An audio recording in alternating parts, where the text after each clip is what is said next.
Hey, believe it or not, March is already upon us. Lion, lamb, I don't know. I saw a little snow today here in New York anyways. So if you want to start the month off with some new entertainment, you are in luck. It's time to find out what to stream. If you're into the return of a comedy drama about a Cuban-American family, or maybe a docu-series about the lessons of failure, or a series about a single mother in Los Angeles, we've got something for you. So of course, here to walk us through what we should be streaming is Krutika Mollikarjuna. She's a senior editor at TV Guide. What up? How's it going? How's it going? All right. First up, One Day at a Time has been around for 3 seasons. It's obviously an adaptation of the original 1975 series. What can we expect this time around? Let's play a little preview. I want to make an announcement. Woo woo! I love that. Well, that settles it. We must have a party. Oh my God, there's so much to talk about. I got divorced, stronger now. I tried the Brazilian blowout on 07, did not like the upkeep. I love your curls. Always have, always will. So you were saying during the preview, I love this show. I do. I mean, listen, this is one of those shows that's like always on the cancellation bubble, which makes me so sad because it is the only comedy I watch where I'm like, multicam format, you're justified. We deserve this. It's just, you know, One Day at a Time, it's coming back season 3. It's sweeter, more savvy. It's tackling a lot of issues like, you know, your teens trying weed for the first time. But the great thing about One Day at a Time is that it's not a very special episode. Like, nothing wraps up with a neat bow. They actually take these, like, normal everyday problems families have, whether it's like anything from immigration to depression or anxiety, and stretch it out over the season and make like a real beautiful narrative push with it. All right, so I'm going to give it a shot this season, but I have one question. Is there a Schneider? Yes, there is a Schneider. And you know what? He's actually a fan favorite. People really love him. And he has a wonderful storyline in season 3 because he is a recovering alcoholic. Okay. And I always thought the original Schneider was one too, so. Yeah. They make a really good storyline in this one. He's like, you know, I'm sober now. And he has a little bit of a stumble. And we see the Alvarez family like pull him back together. Oh, okay. Cool. We have a docuseries on Netflix. It's called Losers. It is about losers, but it's really about sort of athletes when they lose and the challenges in their career. Let's take a look.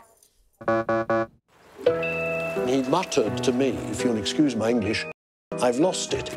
Losing is a habit, and you get that mindset, then you think you're never going to win a game again. I said, that's it. I'm done with basketball. I've said it to him many times. You're the biggest waste of talent I've ever seen.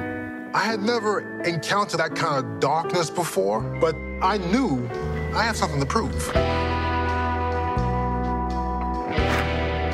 If you're fourth, it's like, what would have, could have, should have? That would probably haunt me. I'm sure it haunts her. No, he missed it. He was distraught. He was just saying, I'm never going to curl again.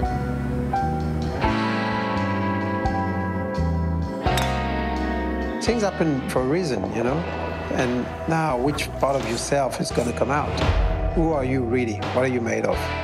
Hey, this is not the mood I expected when I read about this. I was expecting this sort of, you know, the 30 for 30 documentaries, the angst, the drama, the arc. But there's some whimsy in this. Yeah, there really is. I mean, I think the thing I really liked about this docuseries is it shows you the full sort of breadth of failure. Like, there are athletes here that have, you know, lost things that were theirs to win. There's athletes in here that have like fluked their way to the top and fallen really hard, and then like found their actual life calling after, you know, bottoming out in this professional sphere. But I think the thing that I love most about this docuseries is it gives everyone an idea of like, there is life after this thing that you've been focused on for so long and everyone told you was so important, was your ticket out. Or like your ticket somewhere that you wanted to be.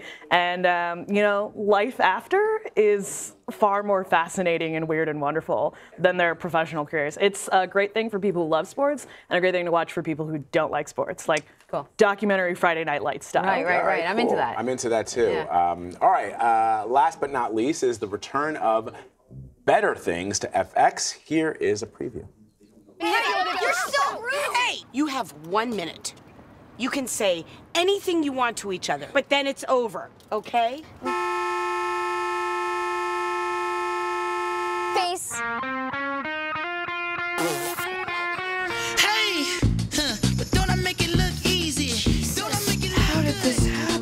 before, after, before, after. Have you been under a lot of stress lately? I guess so. There's mean girl issues with my youngest and birth control with my oldest. My boyfriend broke up with me. Which one? And then cruelty from my middle daughter. Did you drink too much last night? Are you pregnant? Is that even possible? It's great. That's hilarious. So Pamela Adlon, who stars, writes, and directs this season, has always been amazing. I've loved, this is a throwback since Grease 2. Oh! She was in Grease 2. She was amazing then. She was kind of like an unknown. She was a kid, and she's amazing now. This is an amazing show. Cut. That's a deep cut. That was incredible. That's a deep cut. That is one of Vlad's specialties, Lori. It'll take you way back. It sometimes annoys people, and sometimes it shocks people. I feel like you've been holding on to that one, and it was a good use of that there. But you're not wrong. Like, I've loved her for a long time as well, and I'm really excited to see her come back, like, bigger and stronger in season 3 of Better Things, because as you know, like, Louis C.K. is a frequent collaborator of hers. She was a writer on Louis, and like, she's credited with a lot of Louis' more grounded emotional moments. And when she launched her own show, Louis was writing with her on this, and you know, she cut ties with him after all of the scandal that came out last year, and people were, I think, a little unfairly being like, is she going to be as good without him? And she came back and she was like, yeah, I was always good without him. Yeah, right. And this Remember season, Californication? Yes. She was amazing in that. Yeah, and she just knocking it out of the park as always. Yeah, really cool. 3 good picks. Thank you, Krutika. Thanks for having me. As we have a programming note to share with our viewers, our latest CBSN originals, Priced Out, LA's Hidden Homeless, will stream this weekend. Los Angeles can barely house its economically struggling population, but critics say they're building luxury housing instead. It's kind of strange. Here's a preview.